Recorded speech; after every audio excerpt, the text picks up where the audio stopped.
Gang, gang, hey, nothing but love and respect. You might have some cool fans, but mine are the best. We've been through it all, went to war when duty called. Never left a man behind, we move as one is super strong. I don't want followers, that implies I'm the leader. I'm not the captain, I just gave them something they can believe in. I hold the lamp in the darkness, but they're the light that I needed to see the road that we walk in between the angels and demons. And my fans have my back. Hate us if your feelings don't like facts. And my fans will fight back.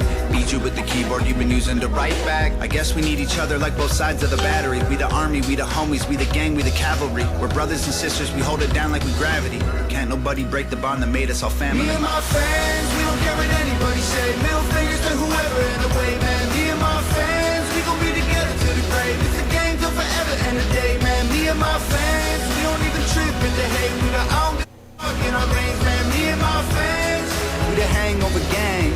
Gang, gang, gang, gang, gang.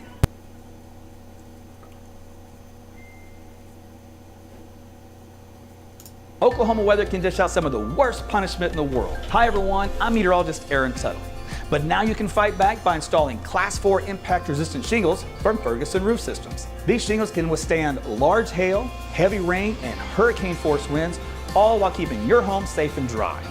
And the best part? This upgrade is completely free for many homeowners. So call today to start reaping the benefits these Class 4 shingles bring, including a discount on home insurance. Only at FergusonRoofSystems.com. Hi everyone, I'm here.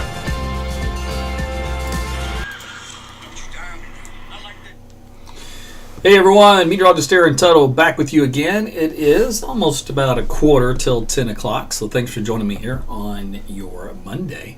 We're going to talk about the weather in case you missed out the update that I did last night, or the blog, or the noon time update today. So get a little active here this week for you, even a little updated weather for you on more short term, because we actually have some interesting weather to talk about. So it's going to affect your plans you have to work around, so that's good. Plus, if you haven't noticed, we kind of just, I don't know what happened to fall. We had a few good days there, and then it turned into spring, and then it turned into winter, and now I don't know where we are. So we'll try to sort all that out too. So thanks for joining me. Be sure and like and share this video. Tell your friends and family about AT's weather, where they can come and get some awesome, good information, a lot of science, and we'll do some explanations, help you teach a little weather classroom 101 almost, and that way you can help to understand a little bit about what's happening in your neck of the woods. So let's get on started, shall we? By the way, thanks you guys for watching on YouTube. As always, Jim is in the house. Again, remember to hit the bell to get notified when we do go live on YouTube. Facebook, of course, you know how to hit the get live notification button. Sometimes it doesn't work very well though for you, so I'm going to post right here the link that you can automatically sign in to get a direct message from me. So I just now posted it under the comment section here. So just click on that link any point in time. You can do it now and come back, or you can do it. It'll just pop up your if you're on your phone, for example, it'll pop up your Facebook Messenger. So this video should still keep going while that pops up. But anyway, you can do that on your computer also, and then hit watch broadcast, for the future ones. But you want to make sure you manage messages, because that'll set you up for the next broadcast when I do go live. I'll keep that trend going. I'll alert you, you alert me, and we will do a toe-to-toe dance over and over and over until you get sick of me or I get sick of you. And that's not going to happen either way. We like each other too much. All right, so outside right now, yeah, you guessed it, it's cloudy. Because we did see some breaks, though, in the clouds today. So we did see some sun here in Oklahoma City, although not much of it. And depending on where you live, you may not saw any sun at all, especially southern, eastern Oklahoma. Western Oklahoma, though, had a little bit better as far as cloud cover is concerned. And temperatures out there are a little chilly here. My thermometer says 46.4 degrees. And a wind out of the east-northeast, about 5 miles per hour. Most of the wind has been okay today, pretty light, 5 to 10. But we had a few gusts out there, and I'll show you that here in just a second. But meanwhile, elsewhere across the state, numbers are in the 40s across northwest and central Oklahoma. Those are actual air temperatures. Down south into the 50s. And yes, you can see on the radar view, we do have some rainfall. Now, nothing here in Oklahoma City right now. It's all just to our south and east. The heaviest is stretching, looks like from around McAllister down toward Warville. Looks like Kiowa, Gertie, Sulphur, Pauls Valley, Velma. Movement on this activity is kind of paralleling a channel here. We'll call it something like this. This is where the heaviest of the rain will be. And this will be some light to moderate rainfall. You can see some DBZ values are approaching 40 or so, or 45. So it means a brief heavy shower there. No severe weather is expected. Not really even any thunderstorm activity. Just some heavy pockets of rain on occasion. Otherwise, it's light stuff. We will get some of this that will drift its way northward, though, overnight into tomorrow morning. So some of us here, especially in the south side of town, will probably get a little wet here in Oklahoma City. Otherwise, this is actually along a cold front band. So the cold front zone is basically right in here, and this was helping generate these showers. And you can see also because the temperatures are a little bit cooler behind this band as they are out ahead of it. All right, so that's the way the radar is concerned. Let's take a look at some other goodies I've got here lined up for you. Rainfall amounts, by the way, a little paltry. We could do better here in central Oklahoma. We had a few sprinkles and some spits on the southeast side of town. It started to accumulate, though, by the time you head just south of Norman toward Pauls Valley, Paoli, and down here toward Ardmore. So that was some good news for you guys. Otherwise, that rain continued up to northeast Oklahoma. So some, very light stuff. We're talking less than about 1/10 of an inch in most cases. But this is just beginning of what's going to be kind of a soggy, wet period. And we do need some rain, guys. Our Oklahoma Drought Monitor still has some colors painted on the map, and you don't want any type of colors, so we do need some more rain, especially as we head into the drier, wintry months. Now, we have had a lot of areas here in Oklahoma see at least a light freeze or frost. So this time of the year, we do expect to see a freeze already. So October 27th is about the middle of the road average on the calendar as far as when we see a good chunk of Oklahoma seeing a freeze. There are some holdouts here due to terrain, vegetation in this little area in yellow and red, but every now and then you can get a little outlier in there. So we've had some cold mornings, and we're going to have some more cold mornings for you coming right up. We talked about, this is a look at the surface map, by the way. I can just show you on here real quick. North winds, so the front's doing something like so. Now it's losing, it's not a very strong front. It's oozing, so it oozes cold air. So it's obviously much deeper here in this area than it is along the front here, so the temperatures are a little bit different. So we're in the 50s down here, but we're in the 40s back in the slightly deeper, colder air. And we did talk about the winds kicking up a little bit.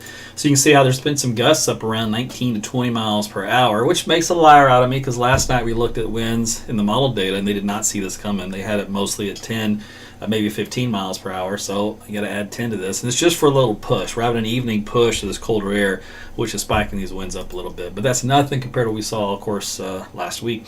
All right, here's a look at temperatures again across the state. Cold, blue, almost to near freezing. Once you hit up here in the Panhandle again, we're in the upper 30s, where they did see a freeze earlier this morning.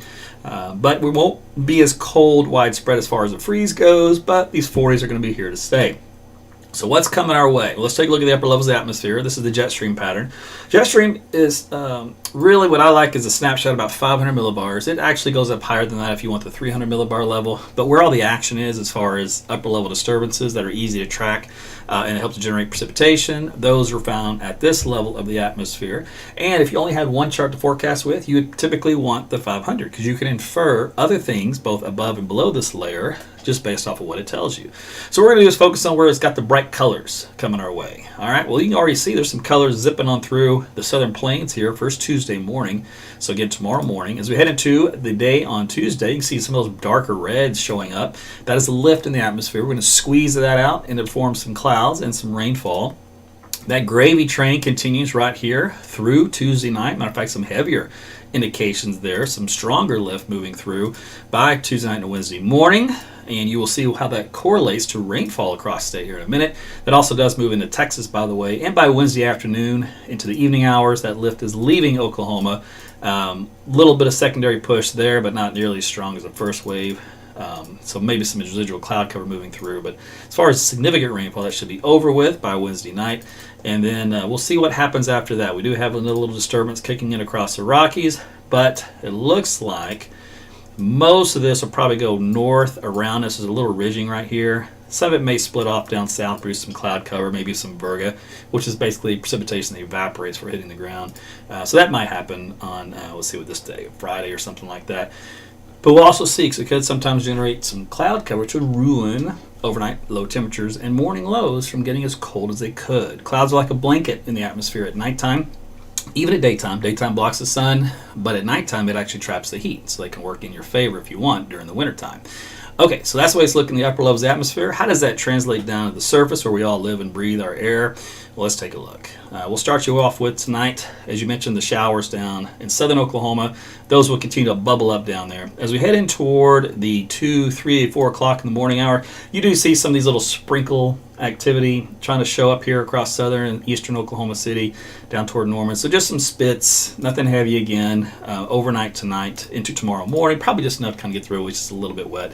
Otherwise, you can see that light echoes continues down across western, southwestern Oklahoma up to the north, starting to see a little more echo activity. That's just the moisture gradually squeezing out of the cloud cover and finally getting some light precipitation. This is during the morning hours on Tuesday. So here's Tuesday afternoon around 1 o'clock, 2 o'clock. Now, we finally start to kick things up a little heavier by the time we head into Tuesday afternoon around 3. And that'll start in northwest Oklahoma. So for Oklahoma City proper, again, maybe a few sprinkles in the morning hours, nothing too heavy. We're going to wait until Tuesday late day as this wave starts to move in. So there's 4 o'clock, there's 5 o'clock, just now approaching in Oklahoma City into the evening hours. So your drive time will be a little wet, looks like, tomorrow afternoon. Otherwise, the heavier rain is up across the northern, I'd say third of the state, stretches pretty much right along 512 from 412 from Enid to Tulsa, then back out west toward Woodward. Pockets some heavy rain mixed in with that. Light showers or sprinkles elsewhere across the southern half of the state. This is through Tuesday evening, so 9, 10 o'clock. Still pretty wet here in Oklahoma City. There's Tuesday night and a Wednesday morning. Still got the rain going.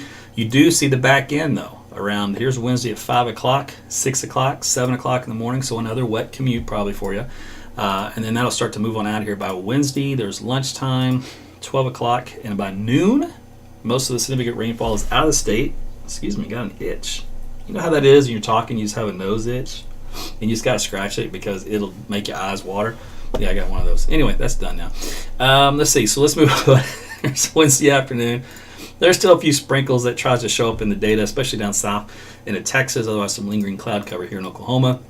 I think that's about it. I don't see anything too strong after that. All right, so let's look at how your rainfall will move through. Now, it will accumulate to some decent rainfall, by the way. Rainfall amounts could be about a ½ inch to about an inch from central to northern to eastern and southeastern Oklahoma. Just depends on if you get one of those little heavier bands that move through. The latest data seems to favor 2 areas. One is going to be that little second, that band that comes in Tuesday evening up in this part of the state. The other is closer to the cold front, which it makes more sense as well, down here in southern and southeast Oklahoma and into North Texas down toward Dallas. That's your other little heavier area. Now, models still favor some snow being mixed in with some of this by Wednesday, and that's all up here into Kansas. So that's where it's got any measurable snow as far as being able to see it, not with a ruler, but just with your eyeballs, and watch it go on the ground and mix in and melt. It does still kind of show it may dip into northwest Oklahoma briefly, but this will not accumulate. Ground temperatures are way too warm, but you know, at least it's a sign that, hey, this is that time of the year we might have to start actually watching for that in the forecast. So we'll see if that changes, but right now that's where the models are keeping the snow, is up into Kansas for our, let's see, I think it was a Wednesday time frame. All right, so let's go on to temperatures. So tonight, obviously it's going to be a little cool for you. So let's just step through this in time. So we'll head up to, we're in the 40s overnight tonight. By 7 o'clock in the morning, we're 42 here in Oklahoma City. We're 30s though, mid upper 30s across this little darker green area across north central western Oklahoma. No freezes, nothing, no frost, no freezes expected here for tonight. As we head to tomorrow, though, we'll be back into the 40s and 50s across the state, but low 50s at that. So models have warmed Oklahoma City up a little bit because it doesn't give us a whole lot of rain during the middle part of the day. 52 degrees, keeps the rain just off to our north and west. But obviously cooler north and west in the rain, where it's going to be in the 40s and even dipping quickly into the upper 30s for the evening hours. So we head into Tuesday night. That's going into overnight period toward Wednesday morning. We've got 6, 7 o'clock in the morning. We're in the low 40s to mid 40s here in central Oklahoma. Still looks like some 30s, upper 40s over here in northwest Oklahoma. Of course, in Kansas, they'll be in the 30s, where they might have a few flakes of snow mixed in. As we head on into Wednesday lunchtime, we're looking at 46 degrees. And by afternoon on Wednesday, still a cold day. There might be a few 50s sneaking in here, but for the most part, once again, lots of 40s to round out our afternoon. All right, this takes us on into Thursday morning, where it does start to get some of the colder air showing up here in northwestern parts of the state toward the Panhandle. So that's when probably a light freeze will start. Eastern Oklahoma seems to favor that. In between, probably still some residual cloud cover, like I mentioned, from that little next week disturbance moving through. That's a little bit of a change in the data that wasn't there earlier. So any little passing wave of clouds can really mess up your temperature, so keep that in mind. If we clear out, it gets much colder. So speaking of cold, overnight lows the next few nights. We've got some 30s coming up for you for Thursday, Friday, and Saturday. Daytime highs still in the 40s, like we said, the next couple of days. And then we got some 50s, and then for the weekend, how about the 60s return and close to 70? This is I really prefer something like around 70 to 74. That's my sweet spot. So we're not quite there, but hey, we're close. It's close to 70. Overnight lows are still pretty chilly.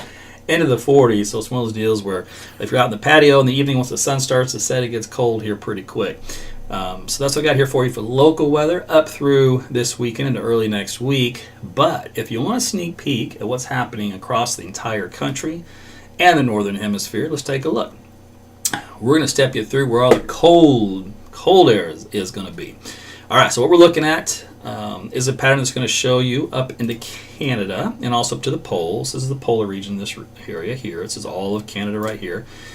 So let me outline this for you. So hard to see a little bit. So here's Canada, blah, blah, blah, blah.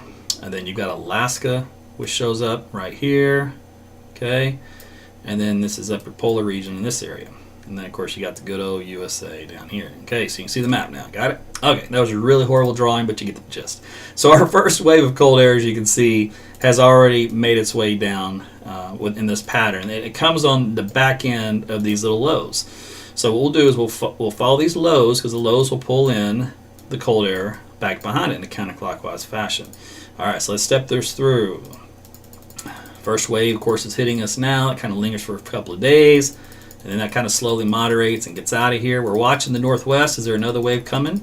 All right, well, that first wave moves off. Look at that warm weather stretch come in here. That's those 60s we talked about. Hey, I would not be unhappy if we get the low 70s, just saying. All right, let's go into Sunday. Now we're into next week. Monday, watching that cold air. It's still trapped up here. I mean, it's there. It's spilling, pooling around. It's building. This time of the year is what it does, and then eventually it just starts coming down in chunks, more often, more frequent, and much colder as we go through time. Let's see, we're up around the 11th, the 12th of the month. What do you see here? I'll pause it here for you. A little low right there. What are we pulling in behind it? A nice chunk of Canada coming right on in. This is the blue lines. This will be your cold front moving right through Oklahoma City. Of course, I just drew a blue front or a cold front as a red line, which is a no-no. I also blew in a cold air mass with a red arrow too, but that's silly too. We're just drawing colors, doesn't matter. All right, so that's on the 12th. That will move on in. So nice cold shot there toward the middle of the month. That moves on out slowly. And you see the pattern here. This is interesting. Now, the models will flip-flop all over the place. So this will not be cemented in stone. But if you were to take it for its word, it has a low here, which is basically a vortex, a quote, polar vortex, which you hear a lot now because the media, loves this, to hype something that sounds really scary and exciting. So we've got that. And we've always had that, but all of a sudden now it matters. It used to never matter, now it matters. But that'll help to pull in that cold air across the eastern half of the country. Split the country in half, and it's always going to be the coldest in this quadrant. Some of it will typically spill down here on occasion. We kind of get a backdoor taste of it on occasion, but the brunt of the cold will be more centered into the northeast. So that's where New York and the northeast New England, they get all excited about the cold air patterns like this, where that is really nothing for me. I could care less about this. But in the weather world, sometimes they think that they're the center of it. And we all know better that Oklahoma is the center of the weather world because we get all seasons all the time at any point in time. So we win. Anyway, there is some really brutal stuff up here just north of Canada into the polar territories. And this stuff will continue to build. Let me see if that shows me some numbers up here. No, it won't show the numbers, but I can look on the scale. It's about minus 20 degrees, minus 25. So, yeah, that's some pretty good stuff. It'll continue to build, and then we'll see more of these waves pile on southward. All right, so that was a little sneak peek here what may happen as we go through the next a couple of weeks here for November. Nothing showing up as far as, anything crazy like ice storms or snowstorms just yet. But I'll let you know. Which, by the way, I didn't look at this map for that. Let me look at that real quick. Won't you join me, will you? Let me go back. Let's just see what happens. Let's just do this here real quick. All right. I'll stop if I see anything interesting. Ooh. So this nice little system here is going to generate maybe even some showers and thunderstorms. It's already too past us. It's too far past Oklahoma, so we won't get it. Now, this is way out there, so the timing could always change 1,000 times between now and then. But it does have thunderstorms stretching from Chicago all the way back into northeast Oklahoma. And then back, of course, the cold air follows in behind it. And looks like maybe some snow there for the wraparound of that low up in the northern plains. Winnipeg, all that kind of stuff in central Canada. All right, besides that little round of storms, anything else? No, pretty quiet. Oof, that's really quiet. Tell you what, I'll give you a sneak peek what that looks like here locally on the model data. So we'll look at the American model and the European model long term. This will take us to Wednesday the 10th. So you can see we get the little round of rain first, and this little quadrant right here is the precipitation window. And so, yeah, we got rain right here early on, but we've got nothing after that all the way to the 10th. So, boo. All right, let's go to the European. You know what? Same thing. A little bit of rain early on, then dries the bone. But, hey, you see that? It's a little warmer than the American. It likes the low 70s. Now, that's what I'm talking about. So let's root for the European, shall we? They seem to know best sometimes. Okay, so that's what I got here for you. So let me peruse a couple of comments. Nancy wants to know, Aaron, when are they going to put that new radar down here in the southeast part of the state? So she's alluding to there was a contract awarded between several agreeing partners that there is going to be a brand new Doppler weather radar installed in southeast Oklahoma. And it is going to be a NextRad type radar, which means it is going to cover a section of the state that has long been neglected when it comes to tracking severe storms, because the existing radar network just doesn't cover that area down low. And down low meaning you get a thunderstorm. Let's do this. Let's see if this works. Glass. All right, this is the column of the atmosphere. All right, let's represent the thunderstorm from bottom to top. Bottom where you live, top up here where you see the billowing cloud at the very top. Well, Doppler radar, unfortunately in southeast Oklahoma, the beam that comes around and scans the storm hits right about here. Well, that's in the middle of the storm. That doesn't do us any good. We need that beam way down here at the low levels, because we can't see what's happening down here, up here. It's been that way forever, and finally we're going to get that fixed. So that means we can start to see down here, way down here, which is good. That means false alarms will decrease. Probability of detection for tornadoes and stuff will go through the roof, which means you'll have more accurate and more warnings that actually matter in relation to that. So we'll be able to track tornadoes at a better resolution and location, street by street, versus just, well, somewhere in here the atmosphere is rotating at 15,000 feet. Might be something there, might not be. So we can go from that to more specific and detailed. So that's good news. So that's a good question. Thanks, Nancy. That was on YouTube. Andre's always checking in for Dallas. So Dallas, you guys, you get a little bit of the cool spell, but it takes a while before you guys really get cold. You get a little rain out of this, though, for the next couple of days, so enjoy it down there. But you're not going to get as cold as we are here in Oklahoma, unfortunately. Make sure you use my weather app, though. It'll tell you what your daily forecast is, both highs and lows and your rainfall. If you don't have that, check out it's AT's Weather to Go. It's on Apple and Google Play. All right, let me go through Facebook. Checking with you guys here real quick. Hey, Aaron. What up, Melton? Mark's in the house. Hey, buddy, how you doing? Kayla's got the big bug eyes going. My friend David Gate is watching tonight. Good to see you, brother. So he's my storm chaser when I worked at Channel 8 in Tulsa with Travis Meyer. He was a good dude, both inside and out, and boy, he could sniff out a storm. He's still at it, though. Andre. Andre, you're funny. What's funny is, when I built this weather broadcasting entity through Facebook in 2010, I was just kind of doing a little at a time, right? I mean, first it was a lot, me just doing posts and you guys liking and sharing it. And then I started to go live, right? Well, that was a game changer. So when I started going live, the TV stations took notice. They're like, wait a minute. It was fun when he was just goofing around doing posts, but now he's going live. He's starting to compete. We can't be having that.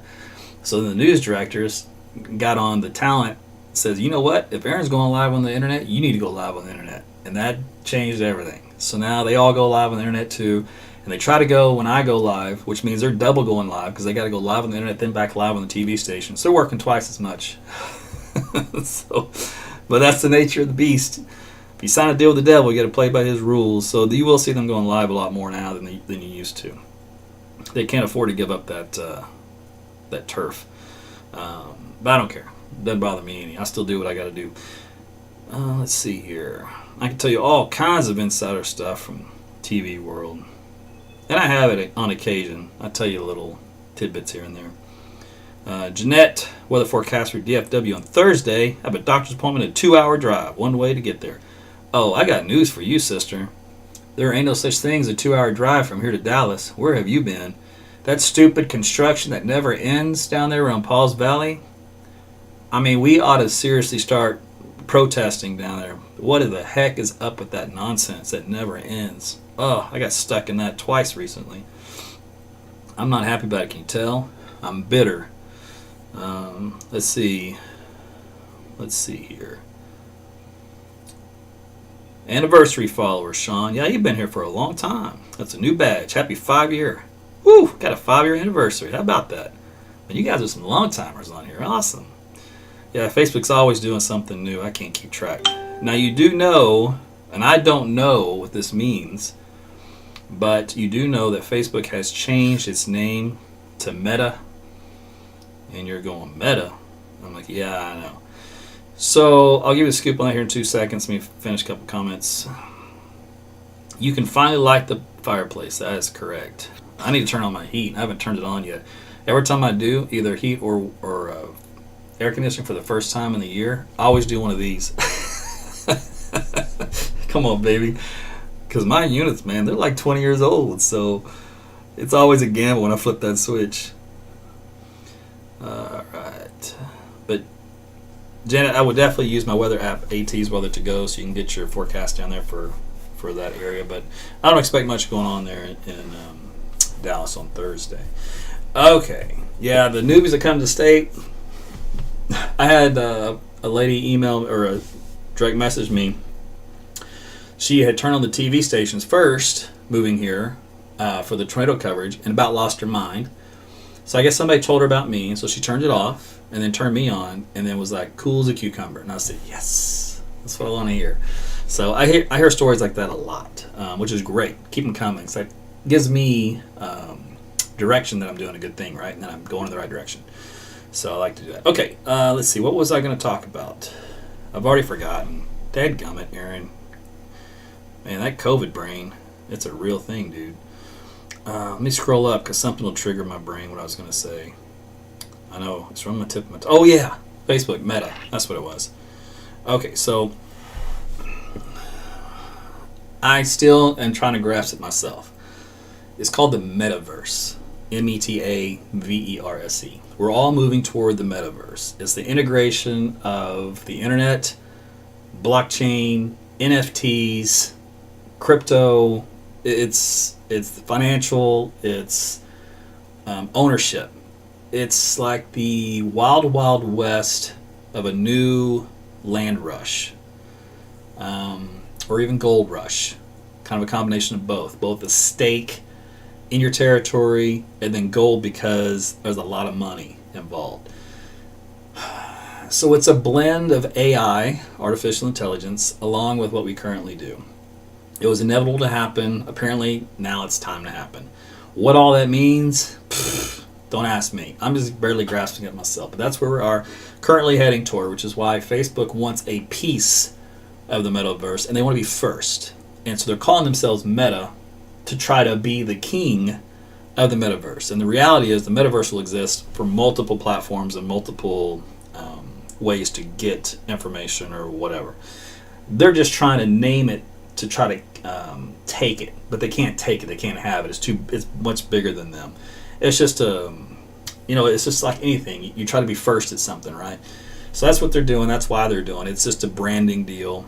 In my view, what they might do is they might call their company Meta, and then they're going to have sub-companies under it. One being called Facebook, maybe one being called something else. Well, they already have, Instagram. One being called whatever, and there'll be a family of Metas. So I'm not sure how they're going to work that out, and I don't know because I'm not in a boardroom meeting, but my guess is that's where that's going to go.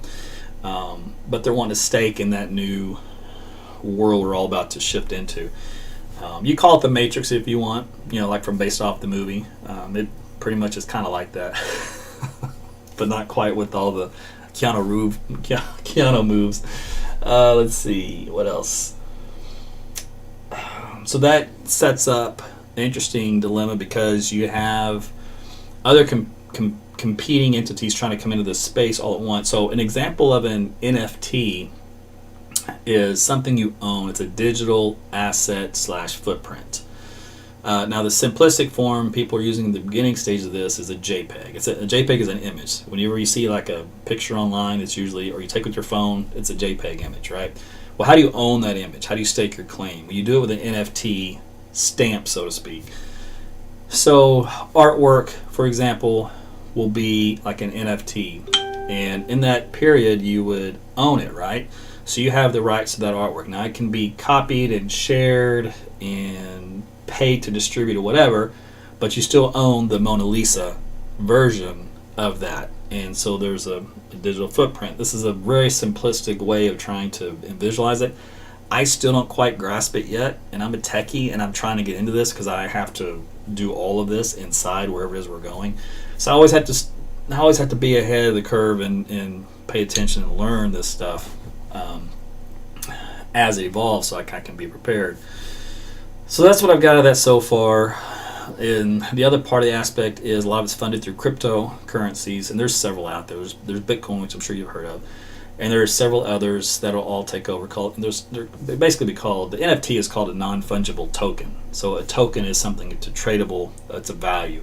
So Bitcoin is just a value. It's a system that is taking over what gold, was designed to be, as far as like the back end of a dollar, which is long gone. We lost that connection a long time ago. Only the people who believe in gold are the old people. And old people, I mean old investors, because that's all they know. They're too old to switch their mind in to capture what Bitcoin and what that crypto world is becoming. So we're way too late at reversing the clock. It's here. Even if you're a non-believer and you're trying to fight it and go, this will never last, you might as well get off that train and just get on with it, because the early adopters in any aspect, including investing, there's millionaires being made overnight, literally. So you're missing the boat if you don't have at least a small part of your investment in there. But I'm not an investment advisor. Go talk to one. Don't talk to me. I'm just telling you, you might want to pay attention to that space that they call it, and do something with it. Personally, I have done with it because you're limited by law as to how much you can invest for your retirement through other means. And I was frustrated by that because if you're trying to play catch up, right? Maybe you had some hardships and you didn't have any money, and now you do have a little bit and you want to put it aside. You only have so many years for it to grow before you need to retire. Well, you have to find some place to put it. So that was kind of one aspect. I kind of dipped a little bit into the crypto world for that reason, and I'm glad I did because stupid. Now, where it goes from here, I don't know, but it's getting blended in, like I said, with these other metaverse type tokens. So this is going to be one complicated new world we're going into, and it's happening fast behind the scenes. So if you're not paying attention to that, you're going to miss out. It's really strange. The value of that space has increased at such an exponential rate, far beyond the value that anything has ever increased before. Nothing could even touch it. So it is a point where the early people are getting it now. Like I said, they're becoming millionaires overnight. It's stupid. I mean, it makes no sense, but it's happening, and you're either on it or you're not. So with that in mind, you might want to look into that. Just kind of, if you have some spare time rather than watching the news, save your 30 minutes and go look up crypto and do some investigating in that, just to see. Maybe go find an advisor that deals into that world and can explain it to you better than I can. I'm no expert, so I'm just aware of it. The let's see. I tell you what, you probably have better odds there than you do in Vegas. So if you want to blow your money in Vegas, blow it on crypto. How about that mentality? It's the same thing. Let me think. What else? Okay, so blockchain. So blockchain is a part of all of this. It's a decentralized way to connect all of these infrastructures together without somebody's finger on it. You know, in the current system, the current world we have right now, there's somebody always holding the purse strings. There's somebody always above that dangles the rest of us, and they can always flip a switch on and off and take everything down. So, for example, in a small example of that, let's say you run a website, all right, and let's say your website is run through GoDaddy. They're hosting it. You violate something that GoDaddy doesn't like, they can take your website down just like that.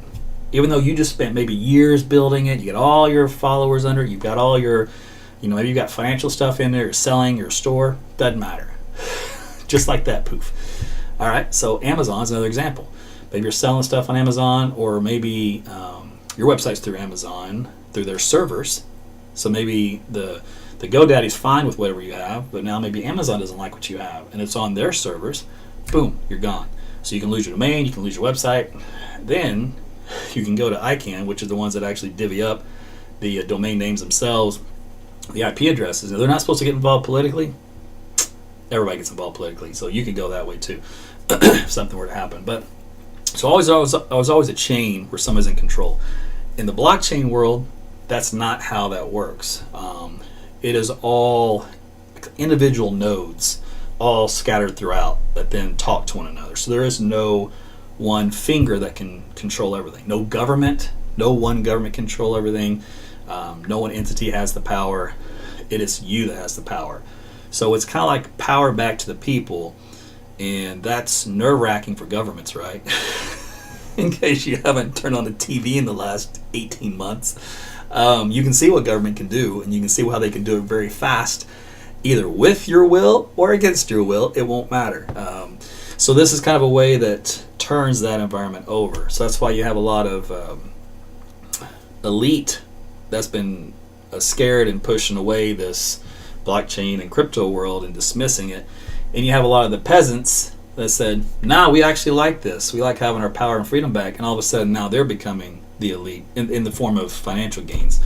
So there's a huge paradigm here. The huge switch is happening. Where this goes in the next 5 years, I don't know, but I can tell you, you ain't seen nothing yet. That's all I know. And I'm just a squirrel trying to get his nut in this crazy world. And so what I do is just try to find out how I can keep serving weather in a fragmented space that's just becoming more chaotic. So, for example, when TV came out and you had your little TV box at home, you had 3 channels to watch, right? Maybe 4 if you were lucky. Maybe only 1 if you only had an antenna that was close enough to a station. Well, you saw what happened. Now we have cable, and you got 500 channels. You have satellite, you got 1,000 channels to pick from. All right, completely just fragmented market, just too many options. So everything is just watered down. So what was the place to go all the time is now there's 1,000 places you could go get information. Of course, the internet's the same way in that aspect of it, and websites also kind of in that world. So now when you factor in social media, again, same problem. At the beginning, you had MySpace, and there may have been another one with MySpace. I can't even remember. But then that just didn't work out because Facebook came on, and they said we're gonna make MySpace obviously 10 times better. Now, who created Facebook? You go down a conspiracy rabbit hole. You can find out the government created it or whatever. Who knows? I don't know. I don't care. But the point being is that took over, and that became social media in itself. And then Twitter came along to kind of compete, but it was slightly different to where they could run simultaneously and not go head to head. All right, but yet they're in the same social media space. Well, then you want alternative platforms started trying to pop up.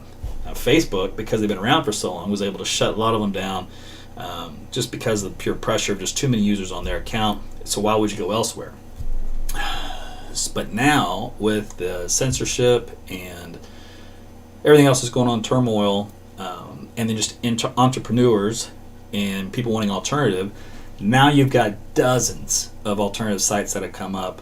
And if you notice, there's always negative press over all of them. If you notice that. Twitter and Facebook are still gold standard. Everyone else, they're filled with the worst people in the world. Now, if I'm a competitor, that's exactly the message I'm going to send. I'm going to send to all these other platforms. They're not worth anything, and they're filled with the worst human beings. They're all evil, and every one of them. If your mom's on that, she's pure evil. Your sister's on that, pure evil. You know, and you do that, and that way you're like, hey, you got to stay with me. I'm the king. You know, so that's the pressure that you have on the outside, trying to keep all these platforms either silent, censored, kicked off, banned. Because any of these platforms that come on have to abide by terms of service. Like, and I've mentioned this before in my posts here, or on my lives, or on Twitter. And you violate a terms of service from anyone up the chain, and you can get cut. So Parler did that, so they got booted off the Play stores, Apple and Google Play. Gab got booted off Apple and Google Play, so you couldn't get their apps to go on your phone anymore for that reason. Amazon kicked off Parler at one point, and I don't know how that ended up working out. Eventually, somehow they got back online, and they're still going, but the damage was done, right? They just totally ruined their reputation, and then all the users that were starting to flock stopped flocking, and then you get the stigma attached to it. Well, that's a bunch of such and such people. You can't go there. So it's tainted, but that's the way Facebook wanted it. So, because it's good for them, right? It's good for business. So now in that aspect of it, you've got other startups that are trying too, but they all suffer from the same issue, which is who has the domain agreement, who has the server. In other words, the server is the computer housing network that hosts your website. And for Lowe's, people that come to view your stuff, they have to go through servers. Now you can have your server inside your own building, but depending on how big you are, you would have to have dozens of servers to handle the incoming traffic. So that's why there's a lot of what they call cloud servers. Like Amazon is the number one huge cloud server. So my website, for example, runs through Amazon server. I don't have to worry about being booted off because I just do weather. I don't do political stuff. So I'm under the radar, so they don't care about me. So, but that's how I run mine. Now, if Amazon were to say, Aaron, we're done with AT's weather, well, I gotta go find a new server. So I'm dead in the water until I do. So again, there's another choke point there. So these other alternatives are having problems with all these choke points. So blockchain, this is where I'm circling back. So blockchain technology allows to bypass all of those other hands in the cookie jar, cooks in the kitchen, however you want to say it, and then they can then stay up and then build in this social media world without being told what they can and cannot do. Now, as far as the app stores, Google and Apple have a monopoly on that. I don't know how that is going to change. I'm sure there's something out there that I don't even know about that has something to do with blockchain, and I'm not sure for developers what that would be because I'm not into that world. But I'm sure something will pop up to handle that. But right now, those are two limiting factors. If you do have an app and you want it on people's phones, you have to abide by their terms of service, regardless of what else you do outside in this metaverse space.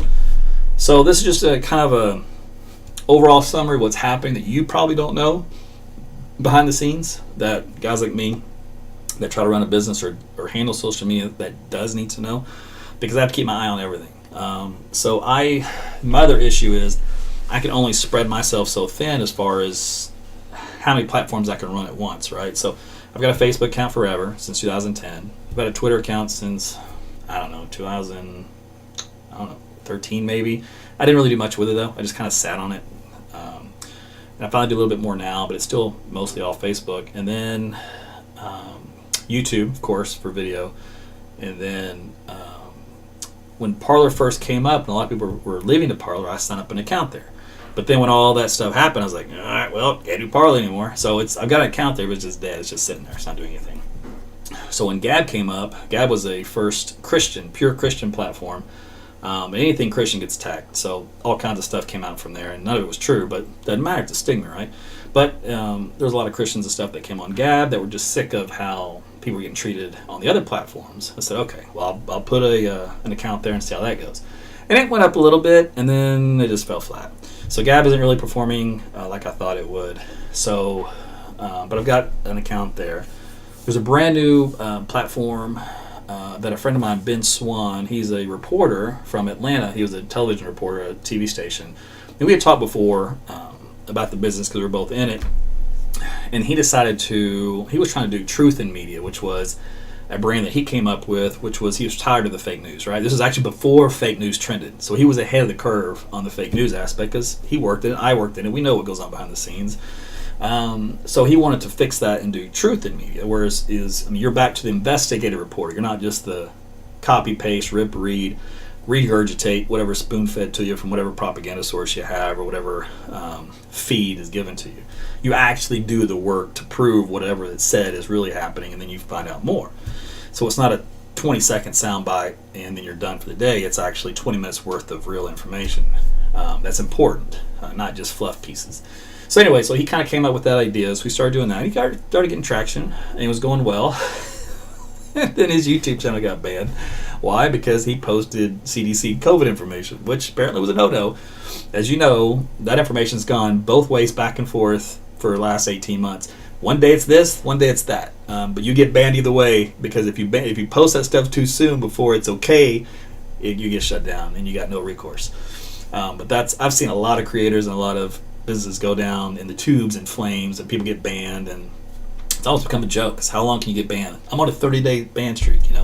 It's just ridiculous. So anyway, but before even that started happening, he was brainstorming. Okay, how do you get out of this rut we're in, where you have a dominant Facebook and a Twitter, and that's it? You can't get out. So he was working on a media project, to handle all types of content and do it where it was censorship free, other than kind of what Gab is. Gab, their policy was just don't break the law. You might not be the prettiest human in the world, but don't break the law. If you don't break the law, we'll leave you alone. So I think this is the way this other one's going. And so, but they're starting to get new signups on that platform. So I went ahead and signed up there, just to kind of, it's like a land rush, right? So you got to get your name, stake in the door. It may not turn anything. It may falter, or it may blow up. I don't know. You never know. Startups are interesting. You never know what you're going to get. But I went ahead and put in my foot that says, hey, you're at AT's Weather. You can come here for some weather information. Now, when will I start just going nuts on it? I don't know. It's tiresome to try to do all these. I'd rather have everybody on just one platform. But, if we could leave all the politics out of it and the government out of it and just be what it should be and could be, wouldn't be in this predicament to begin with. But it's the free market, and so now you're going to have a bunch of alternatives for content, from content creators like myself. So it's hard for me to know where to go. So I kind of have to just cast a big net and then see which one makes it. And that way I'm already there, and then I can ride it with you guys. Because you guys may end up leaving Facebook. I mean, half of you may at some point finally have enough. I don't know what that will be. Maybe you don't like the meta name. I don't know, something. And you want to go somewhere else. But you need something that's similar to where you've been. I don't know. You're going to look for an alternative. So I need to be prepared for the massive push either way and kind of get that infrastructure in place. So this is another thing there. That website, by the way, is called Sovereign, Sovren, I believe. So it's spelled differently than how you would spell sovereign. So we'll see how that goes. I've got a page there. If you want to just go there and follow me there, you can. I think it's sovereign.com. But I don't have anything on it yet other than just a hello world. I used to do computer language code in 8th grade. We did a big program that says hello world. We're like, yeah, high five. We're awesome. We're geeks and we can program. Of course, that was, man, how old would I would have been? Good grief. That was a minute ago. That would have been in the late 80s. So that was back when Bill Gates, was doing his thing. We were doing Hello World, and he was building an empire. So we're not quite the same, but we're almost the same. Anyway, so I've been in this world, a lot, from the tech, computer side, the TV side, which was good, gave me all the experience to do all this, and then of course the meteorology is a scientific-based thing. So I'm right place, right time. I just don't know where I'm going or where you guys are going. So this makes this exciting and frustrating. Let's see. So I went off on a tangent for you folks that are joining in late. We did the weather within 10 minutes or so, and then I then I just started talking about a lot of other stuff that's going on behind the scenes. Because old Matt timed it on YouTube. He's like, oh, what'd I miss? I'm like, you're going to have to go back and rewatch this from the start. Because we've already gone past all the other stuff. I'm trying to think of anything else that may benefit you. So I'll leave you with this, because we'll wrap this up. First off, don't believe everything you read online. Don't believe everything you see on TV. And don't believe everything the government tells you. And don't believe everything the scientific community tells you. Because you have people that differ in opinion all the time. And you will have a group, if they're silenced and their jobs are threatened, do you think they still have a voice to give you the alternate opinion? No, they don't. So then you're stuck with just one side. And that's not right. And that's not cool. It already happened in the weather world with global warming and climate change. That ship has sailed, man. So I hardly ever talk about that, just because there's so many people that get canceled for that. It's stupid. But it's the arrogance. You would not believe the arrogance in some scientists, that they think they know what they don't know. It's embarrassing. It's comical. It's stupid. I used to get really upset about it, and I just had to let it go. Go, you know what? Whatever, man. You do you, I'll do me. So I just focus on the local weather. So I don't talk much about that stuff anymore. Not that I did a lot. One of the really, really intelligent guys I follow on Twitter, he went through the whole climate change arguments. Mainly, CO2 is the biggest one, and eviscerated all of them. And I couldn't argue with any of his points, because a lot of those points I already knew just from my own education level. But one of the points that he brought up, and he actually had some good data to prove it, was that the minor warming that we do have, and I do mean minor because it's talking teeny tiny, is actually caused from the Earth's core through volcanic eruptions through the Earth's floor. And once I went to that world, I was like, actually that makes way more sense and looks way more legit than these other hokey ideas that aren't coming true. But this I could go with. And if that is truly the case, the take home here is that we have no control. And you tell mankind that it doesn't have control over something, heads will explode. They have to have control. So now you have a natural phenomenon you cannot control. It is out of your control. Therefore, you can no longer tax the population. You can no longer control the population. You no longer can tell them to do what you want them to do. Because if you don't, the world will end, right? But that's your ultimate doomsday. If you don't do what we say, we're all doomed. Okay? Well, what if I told you the Earth's going to do what it's going to do, and we could all be doomed anyway, and there's nothing you can do to stop it? Same thing for an asteroid coming at us. Same idea. What are you going to do? Well, we don't tax everybody because of an asteroid coming, right? No, you're not going to tax everybody if there's heat build up from the Earth's core coming through the floor. That's not going to work either. So anyway, the point is, the whole science is very young, and we've been wrong over so many things already. To say that we're even close to being right is foolish, and all theories are on the table. But anytime you silence the theories and you just shut them out of the debate because you think you know better, bad idea. So that's kind of where the weather world went with that aspect, the big cancellation movement. But as you can see, if you pay attention at all, cancellation movement is everywhere. It's in all forms. It's out of control. But that's just an example as to my world. And so what happens then for a meteorologist like me, then I don't say much. Why? Because I don't want to bring all that drama onto myself. Now, I do have a strong back and thick skin, so I will give the proverbial middle appendage a lot of times when I do get pushback, and I could care less. But there is a point, though, to where you do realize you are running somewhat of a business, and you do want to continue doing what you do, right? And then you can move that into other aspects of the world with the last 18 months. And if you view the last 18 months, kind of like what I just told you as a lead up, you can understand how if you force people to do stuff against their will, and you threaten them with not only their job, but feeding their families and putting them out on the street and saying it's for their good, you cross the line as to really what's free, what's not, who's in control, who isn't. And then if you really go down that rabbit hole, and this is the sad part, this is where I'm going to wake you up, I'm going to red pill you, You're never truly free. No one on this planet is free. In the U.S., our entire mantra is free. None of us are free. Now, I will say none of us are free physically. In other words, there's always purse strings that force you to do what you don't want to do, right? And some of that's, good. Obviously, we need laws and rules for you can't go out and kill everybody, right? So we're not talking about that. We're talking about any other thing. But the only place you are free is here and here and in your soul. So basically your mind, your heart, and your soul. Those three areas are free. They're under your domain. No matter what else happens to you, you are free to think how you would like.